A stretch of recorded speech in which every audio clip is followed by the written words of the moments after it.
In 1971, a company called Rival bought a forgotten bean cooker, gave it a new name, and quietly changed American dinner forever. They called it the Crock-Pot. The slogan promised the impossible. It cooks all day while the cook's away. For millions of mothers heading back to work, that little pot was freedom. Number 14 fed a family of 6 for under $2. Number 3 simmered through an entire factory shift. Hit that subscribe button and let's count down 40 forgotten crock-pot dinners. Every 1970s, Mom started before work. Number 40, old-fashioned beef stew. This was the meal that taught a whole generation of working mothers what that little pot could really do. Before the sun was up, your mom would drop chunks of cheap chuck into the stoneware, throw in cubed potatoes, sliced carrots, an onion, a can of beef broth, and a spoonful of flour to thicken it.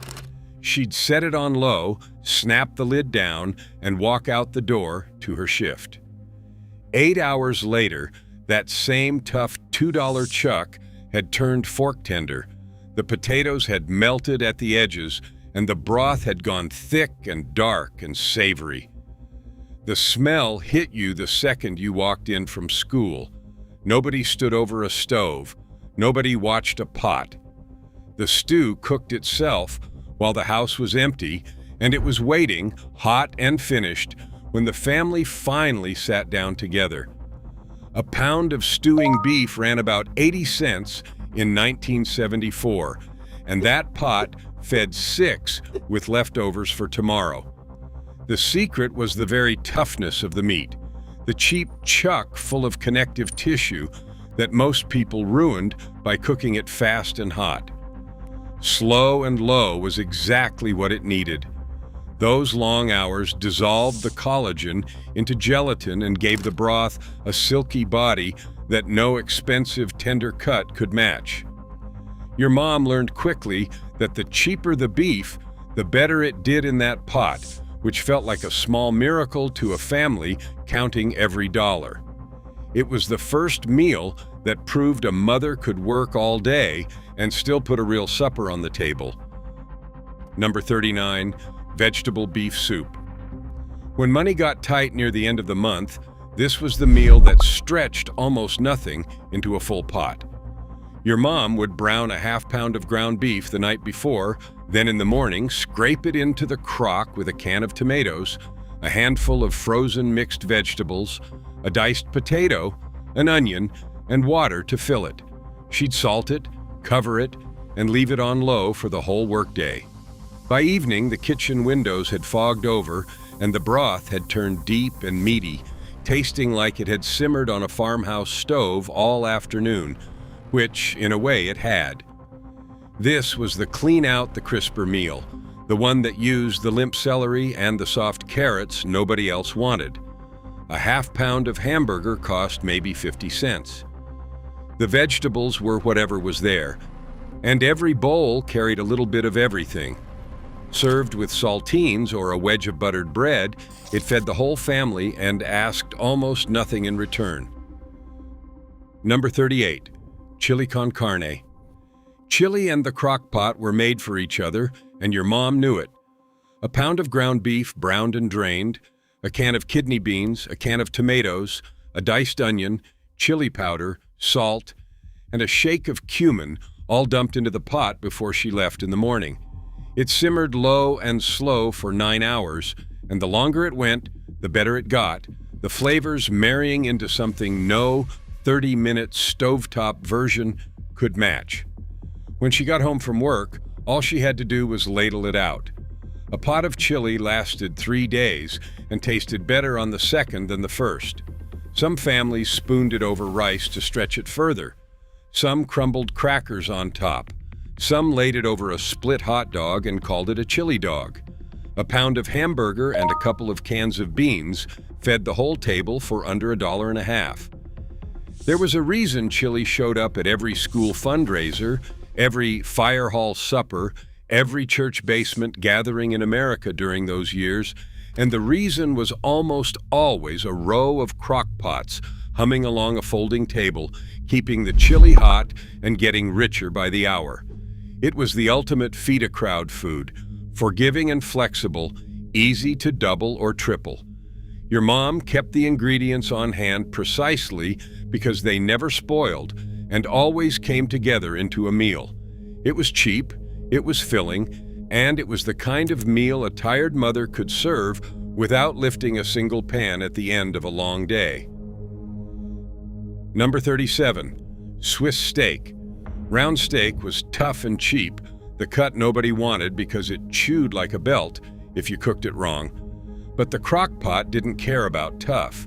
Your mom would dredge those thin slices in seasoned flour, layer them in the crock with sliced onions and a can of stewed tomatoes, and let the low heat do the impossible. Over 8 or 9 hours, the connective tissue that made that meat so stubborn broke down completely, and the steak turned so tender you could cut it with the side of a fork. The tomatoes and onions cooked down into a rich gravy that begged to be spooned over mashed potatoes. Round steak cost about $1 a pound in the mid-70s, half the price of a proper roast, and this method made it taste like something far more expensive. This was the meal that let a working family eat steak on a factory wage. Your mom started it before her shift and came home to something that smelled like Sunday dinner on a Tuesday. Number 36, split pea soup with a ham bone. Nothing in a thrifty kitchen ever went to waste, and the ham bone from Sunday dinner was worth its weight in gold. Come Monday morning, your mom dropped that picked clean bone into the crock with a bag of dried split peas, a diced onion, a couple of carrots, and enough water to cover everything.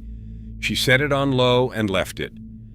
There was no soaking, no watching, no stirring. Split peas dissolve as they cook, so by the time she got home from work, the soup had thickened into a dense green porridge you could almost stand a spoon in, and the bone had given up every last trace of its smoky richness. A bag of split peas cost around 30 cents. The bone was already paid for with Sunday's ham. That single forgiving pot fed the family for 2 nights and never once needed her attention. She left in the morning with a bone and a bag of dried peas and came home to a supper that tasted like it took real work. It was the kind of resourcefulness that defined a whole generation of homemakers, the refusal to throw away anything that could still feed a family. That ham had already been dinner once. Now the bone was becoming dinner again, and the broth it made was so full of smoky depth that nobody at the table ever guessed it started as a scrap.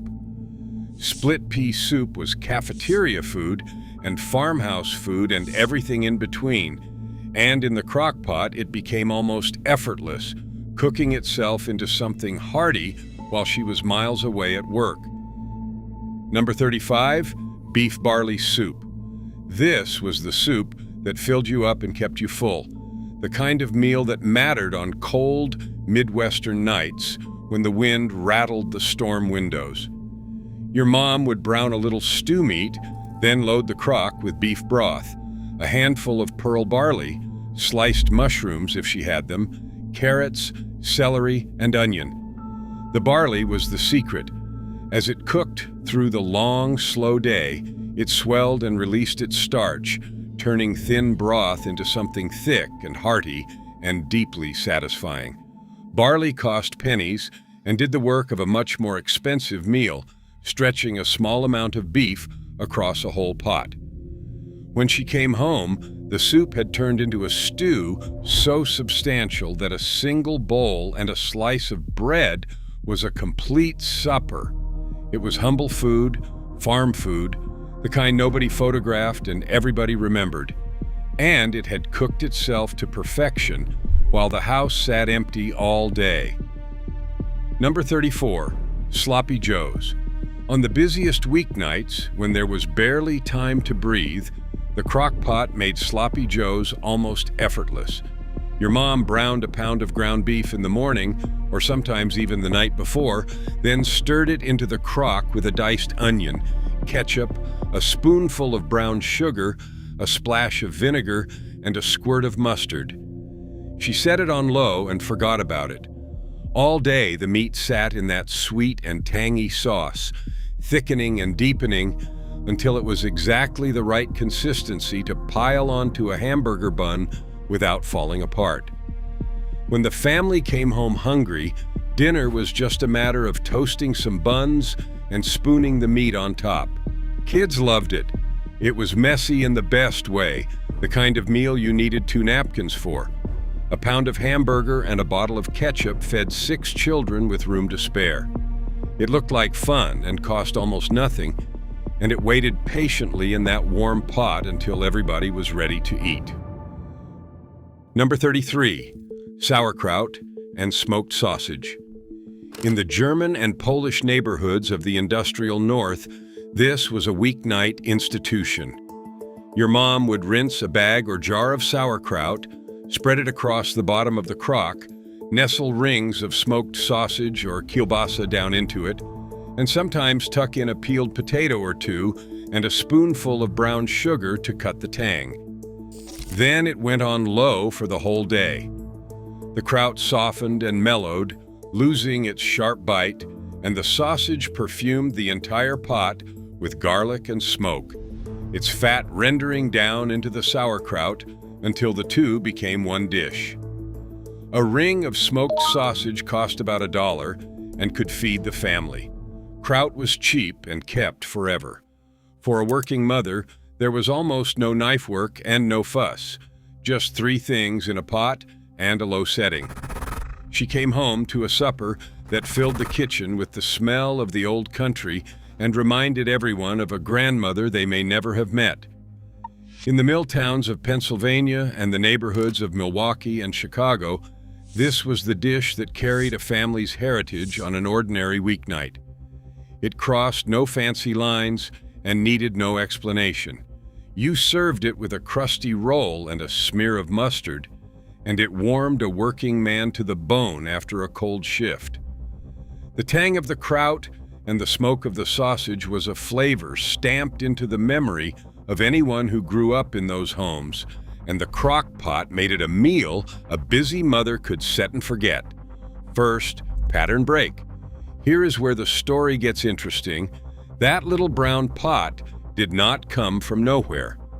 Back in the 1930s, an inventor named Irving Naxon was thinking about his grandmother, who came from Lithuania and made a Sabbath stew that cooked slowly and gently for an entire day. Naxon built an electric pot that could do the same thing, and he called it the beanery. In 1970, a company called Rival bought his little invention, and in 1971 they gave it the name that would make it famous, the Crock-Pot. Then came the timing that changed everything. Through the 1970s, American women entered the workforce in numbers the country had never seen. Suddenly, millions of mothers were gone from the house all day, and the old rhythm of standing at the stove from 4 o'clock on was simply impossible. The Crock-Pot was the answer nobody knew they needed. Cooks all day while the cook's away, the box promised, and it was not a lie. A grandmother's slow Sabbath stew, reborn as the appliance that let a factory-shift mother still feed her family right. That is not just a kitchen gadget. That is history in a stoneware pot. Number 32, chicken and dumplings. This was comfort itself, the meal that made a cold house feel warm again. Your mom would put a cut-up chicken, or just the cheap backs and thighs, into the crock in the morning with celery, onion, a can of cream of chicken soup, and enough water or broth to cover. It cooked low all day until the meat fell clean off the bone and the broth turned golden and rich. The trick came at the end. When she got home, she'd pull the bones out, turn the pot to high, and drop in spoonfuls of biscuit dough, sometimes just torn up refrigerated biscuits, letting them steam under the lid for 30 minutes until they puffed into soft, pillowy dumplings. A stewing chicken cost less than $1.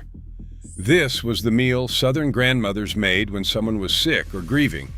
The covered pot that got carried to a neighbor's doorstep after a funeral or a new baby.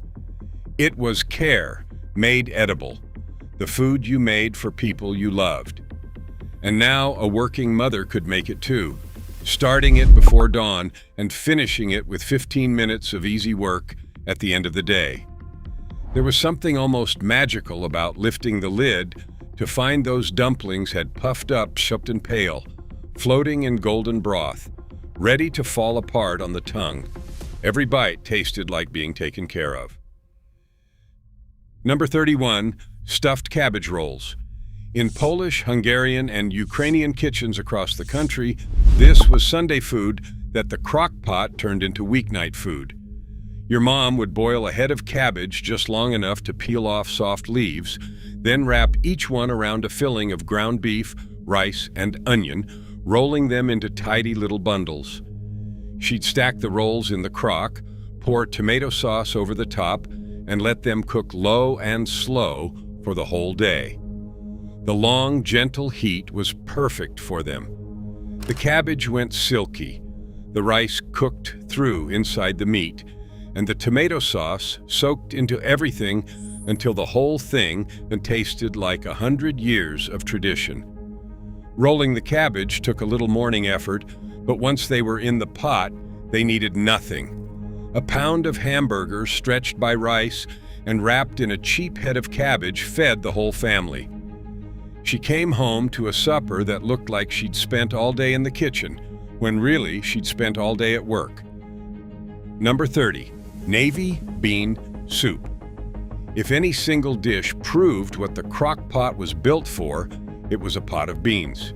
Your mom would rinse a bag of dried navy beans, drop them in the crock with a diced onion, a couple of stalks of celery, a ham hock or a scrap of salt pork, and a bay leaf, cover it all with water, and set it on low before she left for work.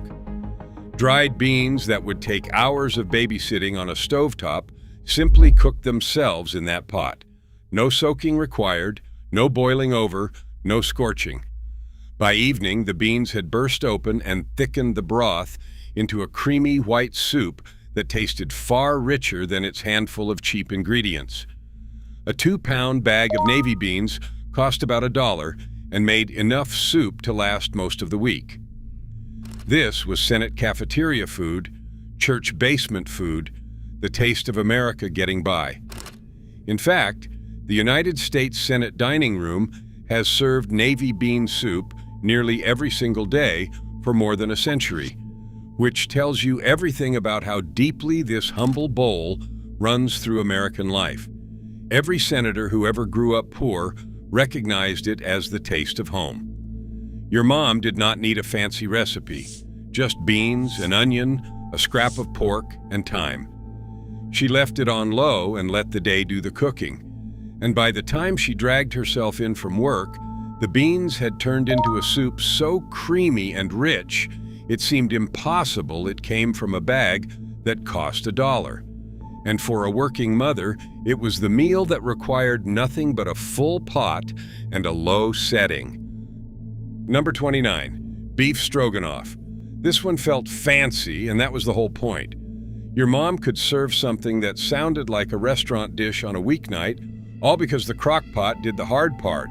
She'd put cubes of cheap round steak or stew meat into the crock with sliced mushrooms, a diced onion, beef broth, and a can of cream of mushroom soup, then let it cook low all day until the tough meat went meltingly tender. The last step took 2 minutes. When she got home, she'd stir in a cup of sour cream to make the sauce velvety and rich, and pour the whole thing over a pot of egg noodles. Suddenly, a $2 cut of beef tasted like something you'd order out. The mushrooms and sour cream gave it that creamy, tangy depth that made it feel special. A dish with a Russian name made from the cheapest beef at the counter, waiting in a warm pot for a mother who'd been on her feet all day. It looked like effort. It cost almost nothing. Number 28, ham and scalloped potatoes. When the leftover Easter or Christmas ham had been eaten down and there was still a good chunk left, this is where it went. Your mom would layer thin-sliced potatoes and diced ham in the crock, pour over a mixture of cream, of mushroom soup, thinned with milk, scatter chopped onion between the layers, and top it with a little cheese. Then it cooked low all day. The potatoes drank up the creamy sauce and turned soft and rich. The ham flavored everything around it, and the top edges browned just slightly against the warm stoneware. There was no white sauce to make on the stove, no worrying about the milk curdling, no standing and stirring. A can of soup did the work of a proper cream sauce, and leftover ham that might otherwise have gone to waste became the center of a whole new meal. It filled the house with the smell of a holiday dinner on an ordinary Wednesday, and it was ready and waiting when the family walked through the door. This was the genius of the thrifty 70s kitchen, the way one big holiday ham became 4 or 5 different meals before it was gone. Slices for sandwiches, chunks for this casserole, the bone for soup, the last scraps for a breakfast scramble. Nothing was ever thrown away while it could still feed somebody. Your mom did not think of it as being clever. She thought of it as the ordinary arithmetic of running a household on a working family's budget. And that scalloped potato casserole was one of the tastiest results of it. Number 27, porcupine meatballs. Children were fascinated by these, and that was half their charm. Your mom would mix ground beef with uncooked rice, form the mixture into little balls, and drop them into the crock. As they cooked all day in tomato sauce, the grains of rice swelled and poked out in every direction, giving the meatballs their spiky porcupine look, which is exactly how they got their name. But the rice did more than entertain the kids. It stretched a single pound of hamburger into enough meatballs to feed a big family, doubling the volume for almost no money. The low, slow heat cooked the rice right through the center of the meat, while the tomato sauce thickened around them. A pound of ground beef and a cup of rice became a whole dinner. Served over more rice or with a slice of bread, porcupine meatballs were a Depression-era trick that lived on into the 70s because they worked, and because a mother could assemble them fast in the morning and come home to a finished, playful supper her kids would actually eat without complaint. Number 26, chicken cacciatore. Italian-American families made this one their own, and the Crock-Pot made it easy. Your mom would lay chicken pieces in the crock, cover them with a can of tomatoes, sliced green peppers, onions, garlic, and a shake of oregano, and let the whole thing simmer low all through the workday. The chicken cooked until it nearly fell off the bone, and the tomatoes and peppers broke down into a rich, rustic hunter's sauce that clung to every piece. When she got home, she'd boil up some spaghetti or egg noodles, spoon the chicken and sauce on top, and dinner was done. Bone-in chicken was one of the cheapest proteins at the store, often under 60 cents a pound, and a can of tomatoes cost a dime or so. The result tasted like a neighborhood red sauce restaurant, the kind of meal that filled the kitchen with garlic and oregano. It was humble ingredients, dressed up in an Italian name, cooked to tenderness while the house stood empty all day. The word cacciatore means hunter, and the dish was born from the idea of a meal thrown together from whatever the hunter brought home and whatever the garden gave. That spirit fit the Crock-Pot perfectly, a pot that welcomed whatever you had on hand and turned it into something greater. A tired mother could open a can, chop an onion, lay in some cheap chicken, and walk away, and the slow heat did the rest. By evening, the sauce had gone thick and glossy. The peppers had melted, and the chicken was so tender it barely held together. It tasted like a meal somebody's nonna had watched over all afternoon. Number 25, round steak and gravy. This was the plainest kind of comfort. Brown food on a plate, and nobody ever complained about it.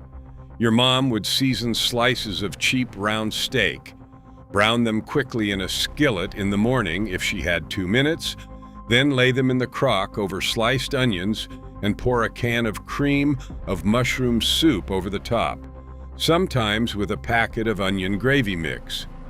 It cooked low all day, and the tough steak turned tender while the soup and drippings melted together into a thick, savory brown gravy. When she got home, all she had to do was mash some potatoes to pour it over. Round steak cost around $1 a pound, and this was the meal that made it taste like a treat. It was the kind of supper a coal miner or a factory man came home wanting, filling and rich and honest. And it had been quietly perfecting itself in that pot since 7 that morning, while the whole family was out living their day. Second pattern break. Here is something worth stopping on. Think about what that morning actually looked like in a 1970s household. The alarm goes off before dawn. Mom is up first, in a quiet kitchen, still half asleep, and before she does anything else, before the kids are awake and the coffee is even poured, she loads that pot. Beef, potatoes, an onion, a can of something, a lid, a low setting, then she goes to work. She works a full shift, a real one, at a plant or an office or a hospital or a school, the same hours her husband works. And the entire time she is gone, that pot is her stand-in, cooking the dinner she would have been standing over in an earlier era.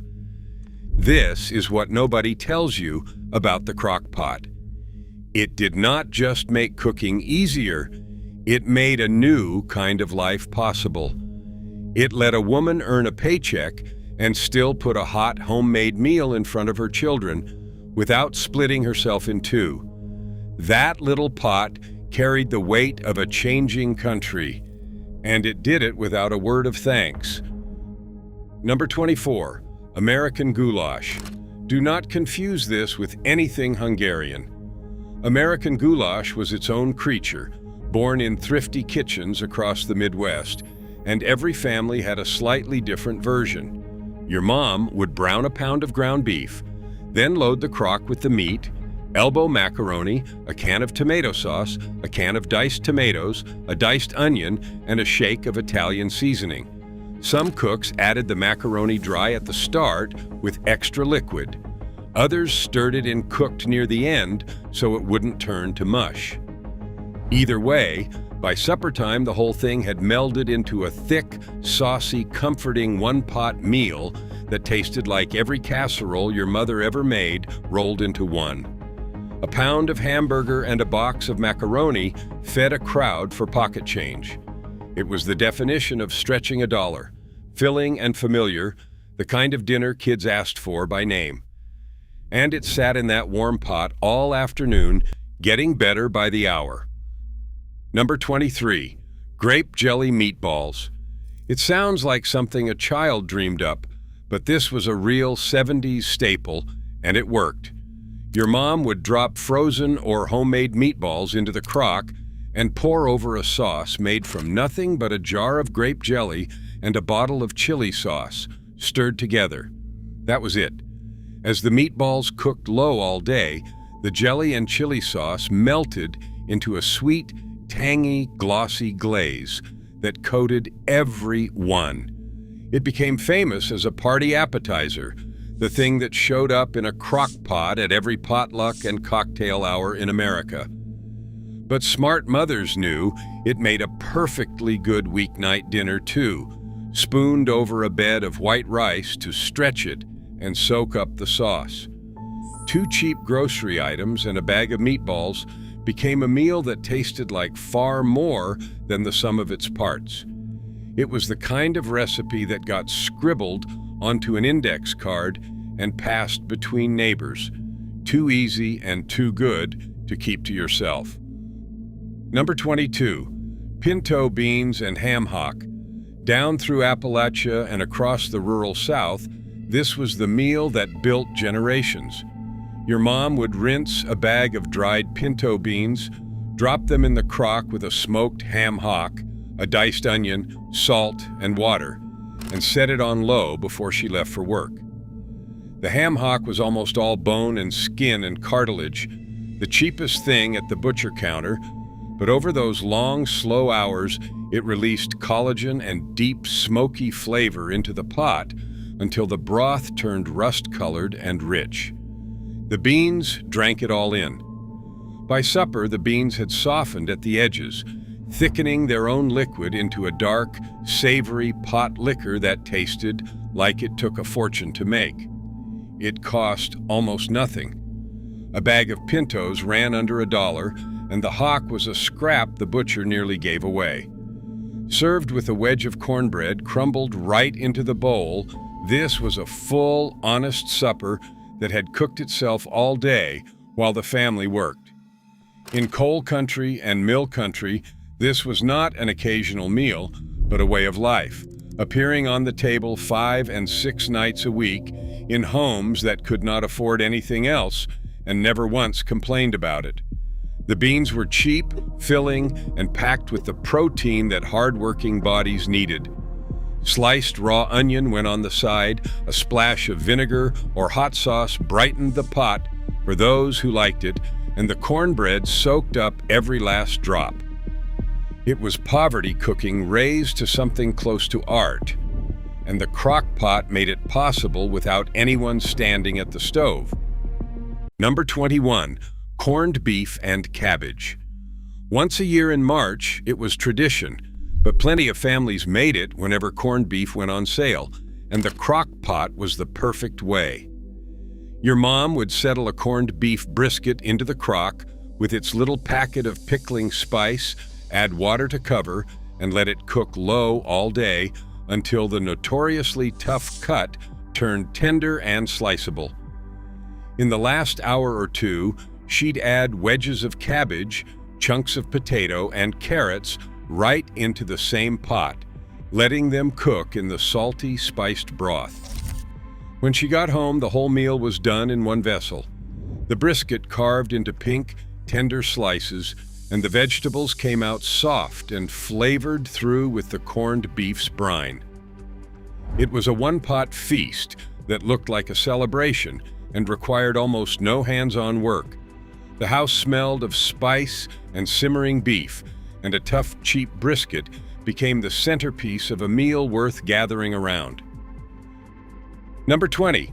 Chicken a la king. This one carried a whiff of elegance, a dish with a fancy name that a working mother could actually pull off.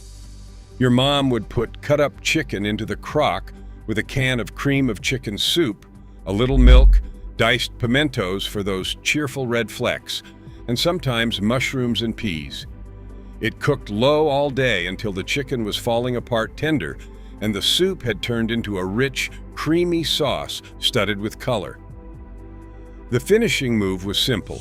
She'd serve it ladled over toast points, split biscuits, or puff pastry shells, and suddenly a humble weeknight dinner looked like something from a lady's luncheon. It was the kind of meal that stretched leftover chicken into an occasion, creamy and comforting and just dressy enough to feel special.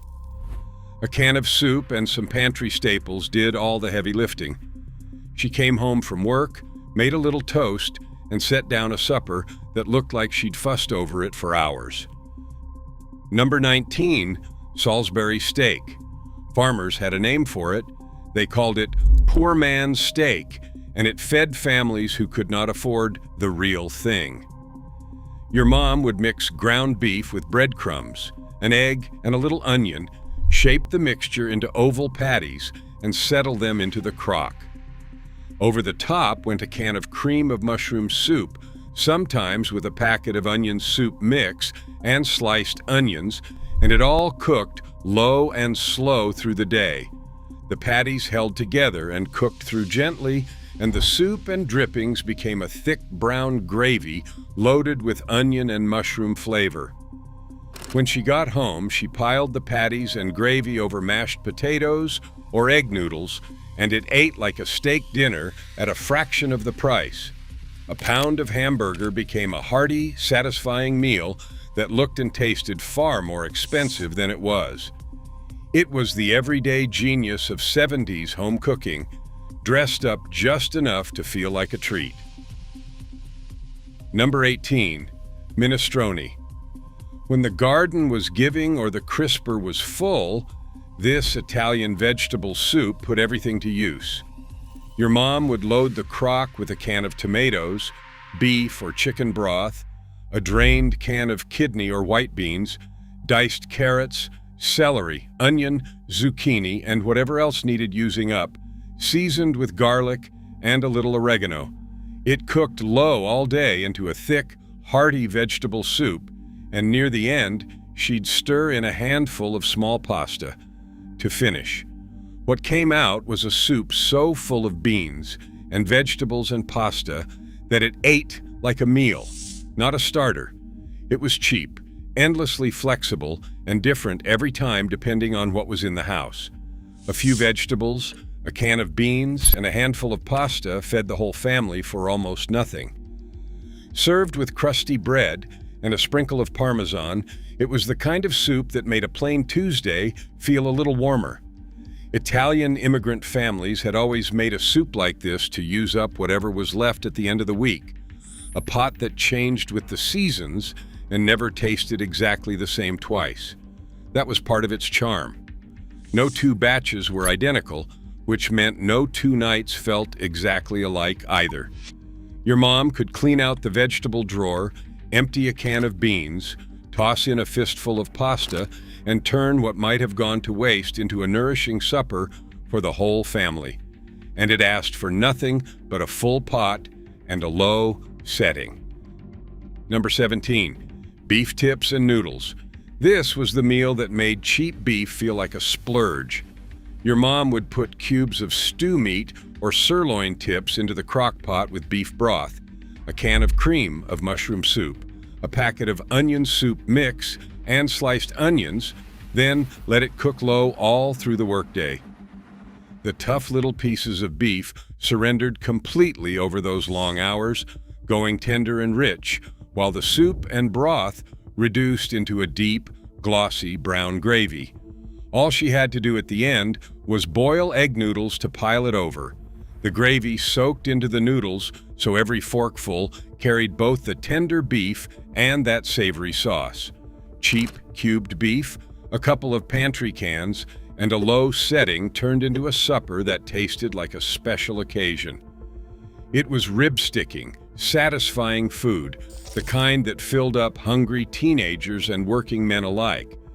And it had been quietly transforming itself in that pot since morning, ready the moment the family sat down. Third pattern break. Here is what the food companies figured out fast. The Crock-Pot was a gold mine, and they knew exactly how to sell to a tired working mother. Look closely at almost every one of these recipes, and you'll notice the same handful of products showing up again and again. A can of cream of mushroom soup, a packet of onion soup mix, a can of cream of chicken. These were not accidents. Companies like Campbell's and Lipton printed recipe after recipe on their labels and in their ads, all built around dumping their product into that pot.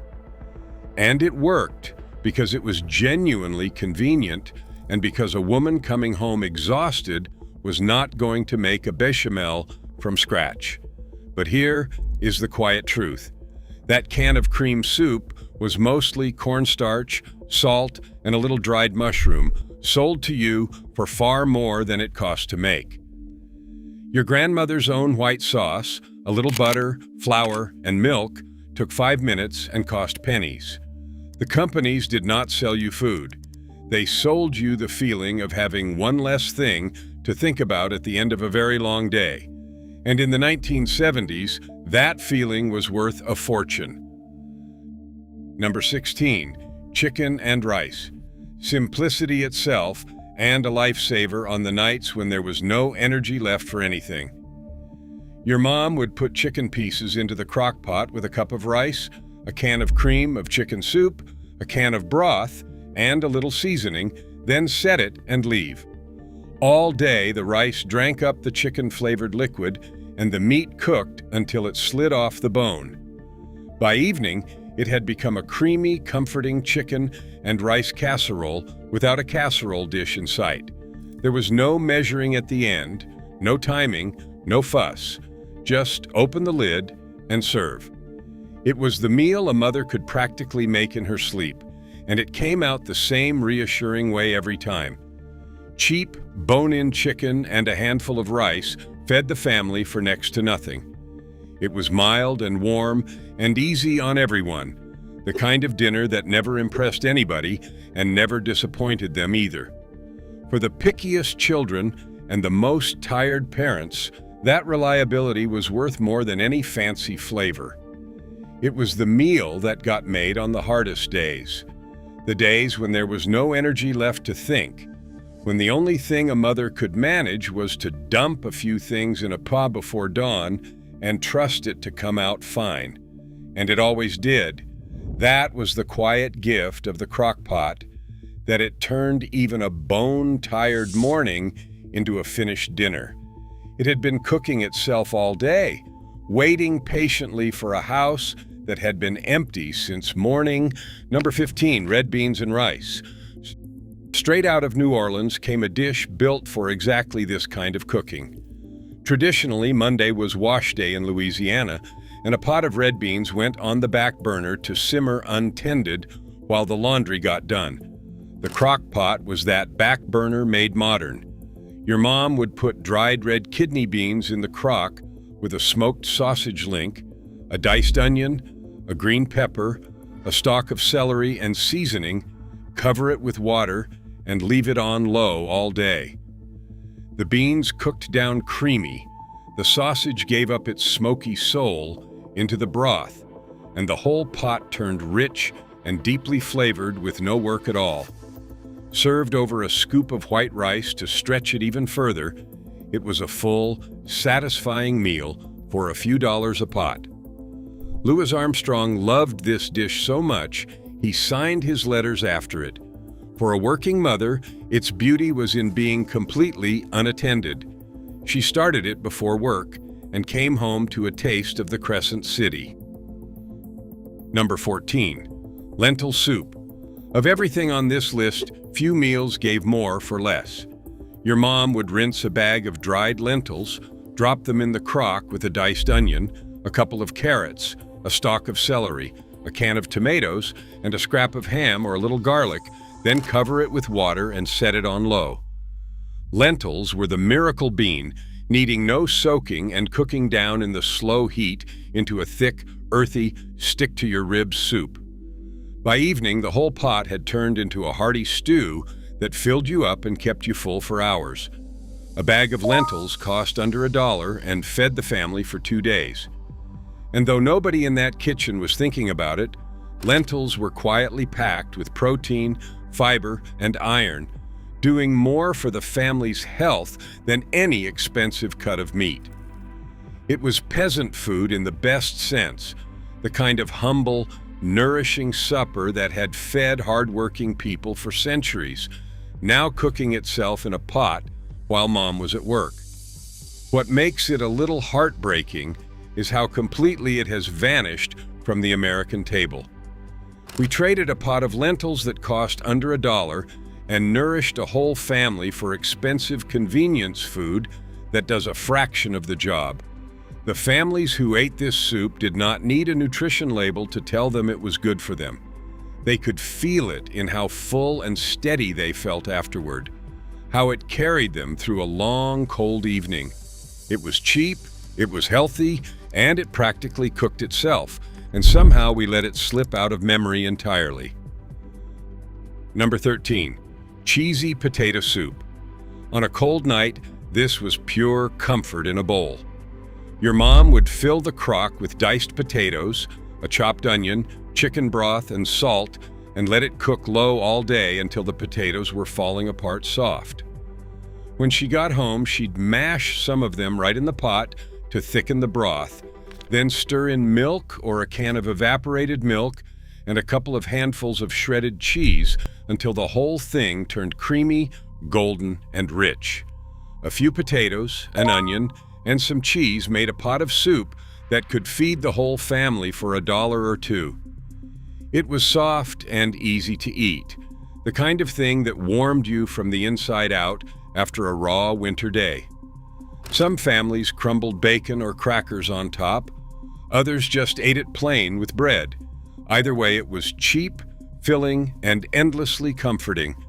A bowl of warmth waiting for tired kids and tired parents when they finally made it home. Number 12. Chicken paprikash. In Hungarian-American homes, this was the taste of the old country, and the crock-pot made it a weeknight possibility. Your mom would put chicken pieces into the crock with a diced onion, a good amount of Hungarian paprika, a little broth, and let it cook low all day until the chicken was tender and the pot smelled deeply of that sweet, smoky spice.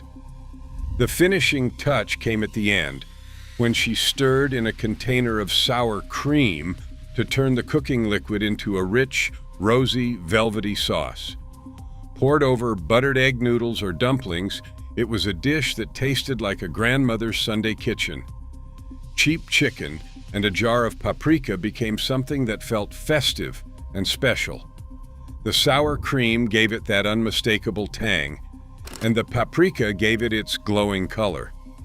It was proof that even on a working woman's schedule and budget, the flavors of home did not have to be lost.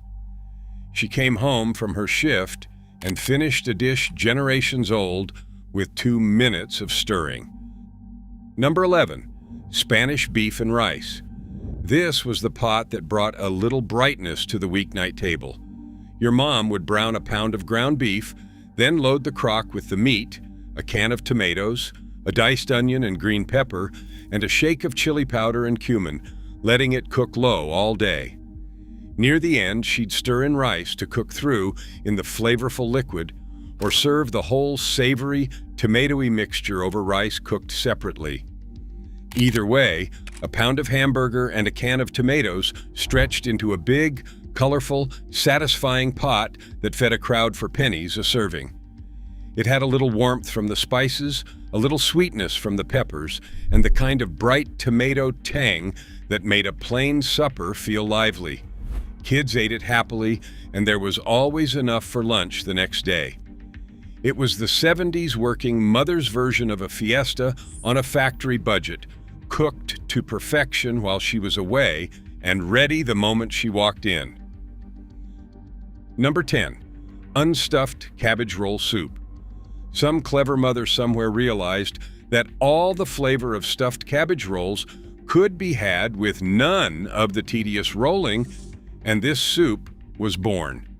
Your mom would brown a pound of ground beef, then dump it in the crock with chopped cabbage, a can of tomatoes, tomato sauce, a diced onion, a little rice, and beef broth, and let it cook low all day.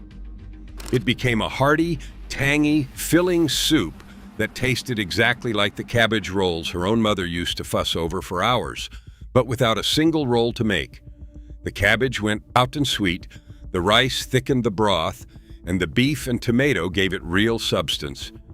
A pound of hamburger and a cheap head of cabbage made a huge pot that fed the family for days. It was the ultimate shortcut, all the comfort of a labor-intensive tradition with almost none of the labor. She threw it together in the morning and came home to a supper that tasted like she'd honored the old recipe completely. Number 9. Ring bologna and potatoes. Out in the rural north and the farm country, this was a plain, honest, working family supper. Your mom would cut a ring of bologna or smoked sausage into thick chunks, layer it in the crock with quartered potatoes, sliced onion, and maybe some cabbage or sauerkraut, add a little water, and let it all cook low through the day.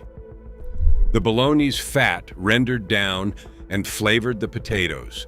The potatoes soaked it up and went soft and rich, and the whole simple thing came together into a filling one-pot meal.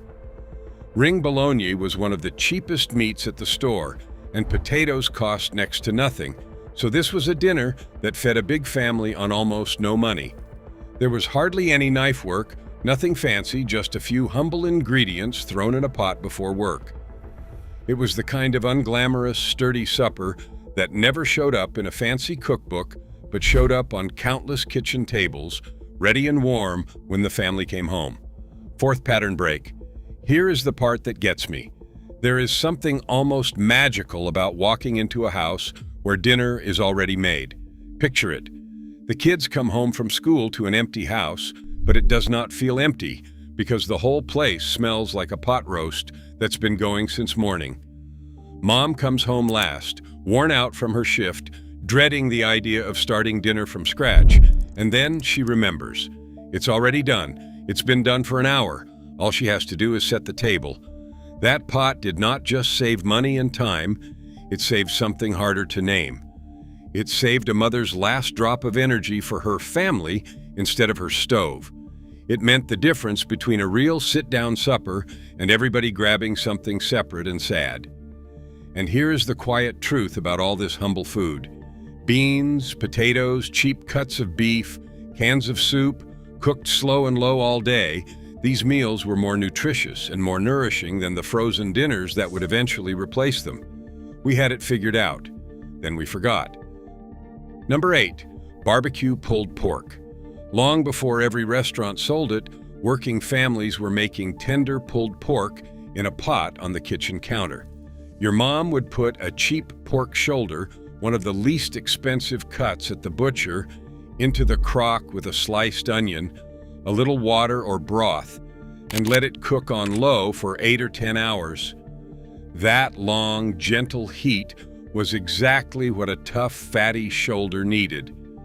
By evening, the meat was so tender it fell apart at the touch of a fork, and all she had to do was shred it and stir in a bottle of barbecue sauce.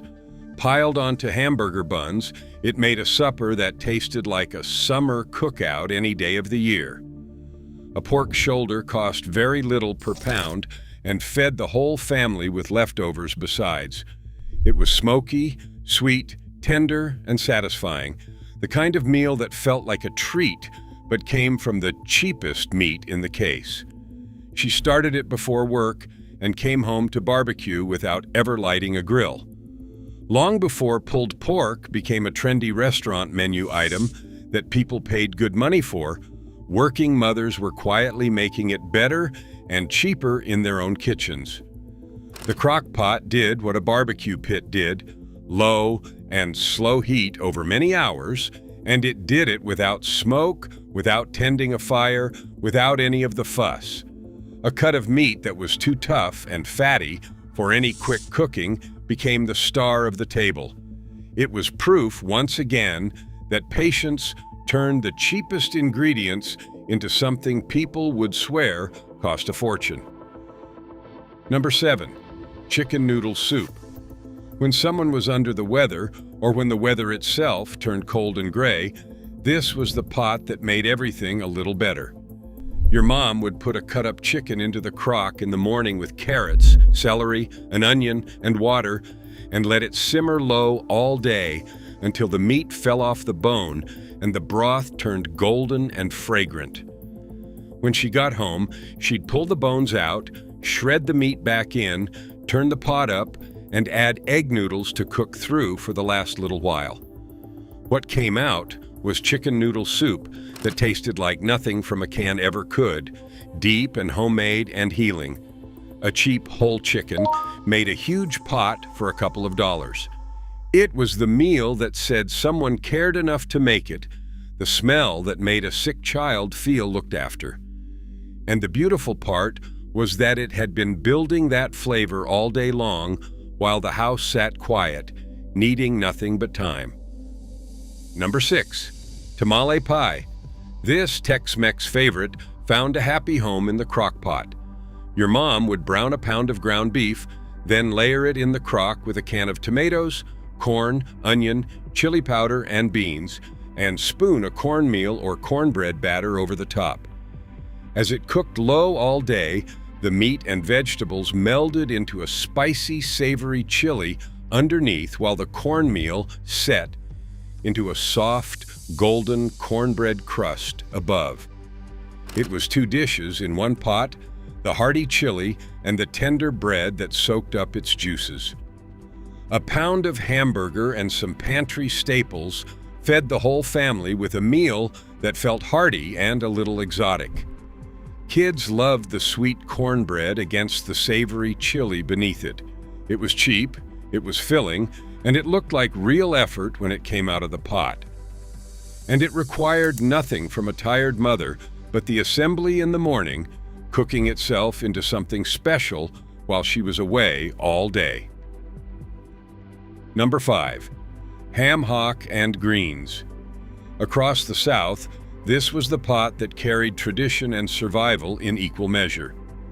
Your mom would wash and tear a big mess of collard, turnip, or mustard greens, drop them in the crock with a smoked ham hock, a little onion, and water, and let them cook low for hours until the greens went completely tender and the liquid at the bottom, the pot liquor, turned dark and salty and rich. The ham hock was almost nothing but bone and skin, the cheapest thing at the counter, but it gave everything a deep, smoky, mineral flavor that no amount of money could improve. Cornbread was baked to crumble into the pot liquor and eaten with a spoon.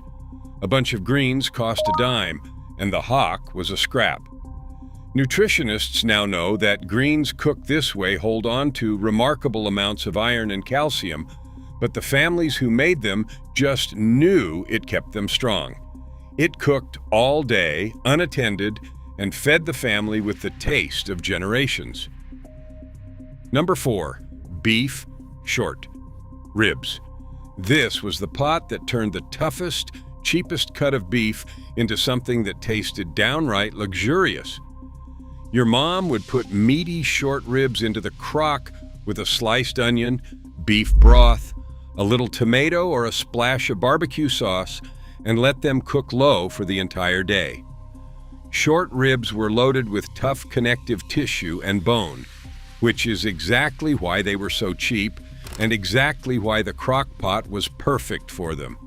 Over those long, slow hours, all that stubborn tissue broke down into rich, silky tenderness, and the meat surrendered right off the bone. The cooking liquid reduced into a deep, glossy sauce worth pouring over mashed potatoes. What came out looked and tasted like something from a fine restaurant, fall-apart beef in a rich sauce, all from a bargain bin cut. It was proof that patience turned poverty food into a feast. She started it before work, forgot about it all day, and came home to a supper fit for company. There is a lesson buried in a dish like this that the whole modern world seems to have forgotten. The cheapest, ugliest, most overlooked cut in the butcher case was capable of becoming the most delicious thing on the table if only you gave it time. No shortcut could fake it. No expensive appliance could rush it. It just took hours of gentle heat and a little patience, both of which the Crock-Pot supplied for free while the family went about their day. A working mother could serve fall-off-the-bone short ribs on a weeknight, and nobody would ever have guessed what she paid for them. Number 3. Crock-Pot meatloaf. It sounds unlikely, but meatloaf in the slow cooker was a revelation for the working mother. Your mom would mix ground beef with breadcrumbs, an egg, chopped onion, and seasoning, shape it into a loaf, and set it right in the crock, often on a little rack of foil so the fat could drain away. She'd spread ketchup or a brown sugar glaze over the top and set it on low. All day it cooked gently, and unlike an oven meatloaf that could dry out and crack, the moist, closed environment of the pot kept it tender and juicy the whole time through. A single pound of hamburger stretched by breadcrumbs fed the entire family, and it came out moist in a way oven versions rarely managed. When she got home, meatloaf and mashed potatoes were ready, a classic American supper that cooked itself while she worked a full shift. It freed up the oven, it saved her the worry, and it delivered the most old-fashioned, comforting dinner there is without a moment of watching. Number 2. Ham and bean soup. If ever a meal captured the whole spirit of these forgotten pots, it was this one. Your mom would drop a leftover ham bone into the crock with a bag of dried beans, a diced onion, a carrot or two, and water, and set it on low before she left in the morning. There was nothing more to do. The beans and the bone spent the entire day together in that gentle heat, the beans softening and thickening the broth, the bone giving up every last shred of smoky meat and every bit of its flavor. By evening, the whole pot had turned into a thick, hearty, deeply satisfying soup that tasted like it had taken real work, when in truth it had taken almost none. A bag of beans and a bone that was already paid for fed the family for 2 nights running. It was thrift and comfort and nourishment all in one humble pot. There is a reason this dish sits so near the top of the list. It captures everything these forgotten meals stood for. Nothing wasted, everything stretched, the cheapest ingredients coaxed into something rich and satisfying by nothing more than time and low heat. A tired mother did not need skill or money to make it, only the wisdom to save the bone and the trust to leave the pot alone all day. And it cooked itself from a raw pile of ingredients to a finished supper, while the house stood empty and the family lived their day.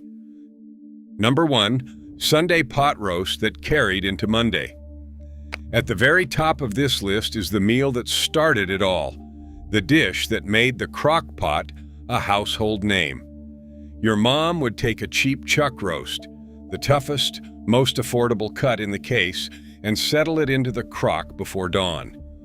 Over the top, she'd sprinkle a packet of onion soup mix, then surround it with quartered potatoes, carrots, and onions, add a little water or a can of soup, and set it on low. Then she went to work and left it alone for 9 or 10 hours. That was the magic.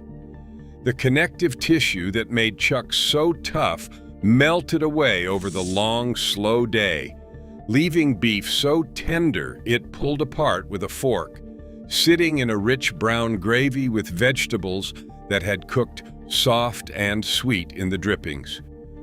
But the real memory is the smell. The kids came home from school and the whole house was warm with it. Mom came home last, tired from her shift, and there it was, a complete Sunday dinner waiting on an ordinary weekday.